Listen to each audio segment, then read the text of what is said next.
এই পরিধিটাকে আরো নতুন বাড়িয়ে নেওয়ার জন্য কিন্তু বাংলাদেশে আমাদের হাই ইন্টারনেট স্পিড কানেকশনটাকে এই ইন্টারনেট নতুন চাই, বাংলাদেশে কারণ কিন্তু খালি অনেক অনেক ল্যাগিং বেশি। সো কেমন বাংলাদেশ দেখতে চাই তার প্রথম শর্ত হিসেবে আমি বলবো যে আমি একটা ধর্মনিরপেক্ষ রাষ্ট্র দেখতে চাই, যেখানে আসলে জাতি ধর্ম বর্ণ ভেদে আমরা সবাই এক হয়ে থাকছি, আমরা সকলেই সবার পাশে থাকছি সবসময়।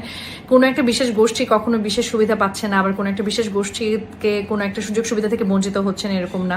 সেই সাথে আমি দেখতে চাই যে আমাদের মধ্যে আমাদের মনুষ্যত্ব বোধটা যাতে আসলে তৈরি হয়, যাতে করে আমরা নিজেদের জায়গা থেকে নিজেরা পরিবর্তন করতে পারলে কিন্তু দেশে পরিবর্তনটা আসবে।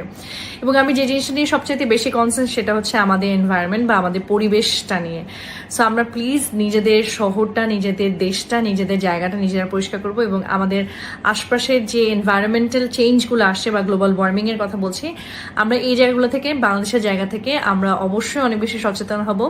এবং সবাই বলে না যে দূষিত বায়ুতে আমরা হচ্ছে 1 নাম্বার। আমি চাই বাংলাদেশ এমন একটা জায়গায় পৌঁছাবে যেখানে হচ্ছে বাংলাদেশে এই দূষিত বায়ুর লিস্টে না, একটা সুষ্ঠু বা সুস্থ বাতাসের লিস্টে বাংলাদেশ যাতে সবার আগে এগিয়ে থাকে। এই নতুন বাংলাদেশে হাই স্পিড ইন্টারনেট চাই, কারণ খালি ল্যাগিং হয় আর লাইন চলে যায়। হ্যাঁ, আমাদের দেশের ইন্টারনেট ব্যবস্থাকে আরো বেশি উন্নত করতে হবে অন্যান্য দেশের সাথে নিজেদের কম্পিটিশনটাকে আরো বেশি এগিয়ে নিয়ে যাওয়ার জন্য, এবং অন্যান্য দেশের সাথে আমাদের ফ্রিল্যান্সাররা মেইনলি যারা কাজ করে তাদের কাজের পরিধিটাকে আরো বাড়িয়ে নেওয়ার জন্য কিন্তু আমাদের ইন্টারনেট কানেকশনটাকে এই নতুন বাংলাদেশে কিন্তু অনেক অনেক বেশি গুরুত্ব দিয়ে দেখতে হবে, এবং এই নিরবিচ্ছিন্ন যেন আমাদের ইন্টারনেট কানেকশন আমরা সবাই পাই সেই দিকে খেয়াল রাখতে হবে। বিশেষ করে গ্রামে গঞ্জে যে যারা ইন্টারনেট ব্যবহারকারী আছে তাদের জন্য কিন্তু আমাদের অনেক বেশি গুরুত্ব দিতে হবে। ইন্টারনেট কানেকশন যেন সবাই ভালোভাবে পায়, তাহলে বেকারত্বের সংখ্যাও যেমন কমে আসবে, তেমনি নিজের মতো করে বিজনেস করতে পারবে ইন্টারনেটে। শুধুই যে ফ্রিল্যান্সাররা কাজ করছে তা না, বিভিন্ন অনলাইন বিজনেস আছে যাদের কোনো শপ নাই, ফিজিক্যাল কোনো শপ নাই, তারা কিন্তু এই ইন্টারনেট দিয়ে কিন্তু তাদের নিজস্ব জীবিকা নির্বাহ করছে, পাশাপাশি তাদের ফ্যামিলি চালাচ্ছে, সবকিছু করছে। সো ইন্টারনেট কানেকশনটার প্রতি আমাদেরকে বেশি গুরুত্ব দিতে হবে।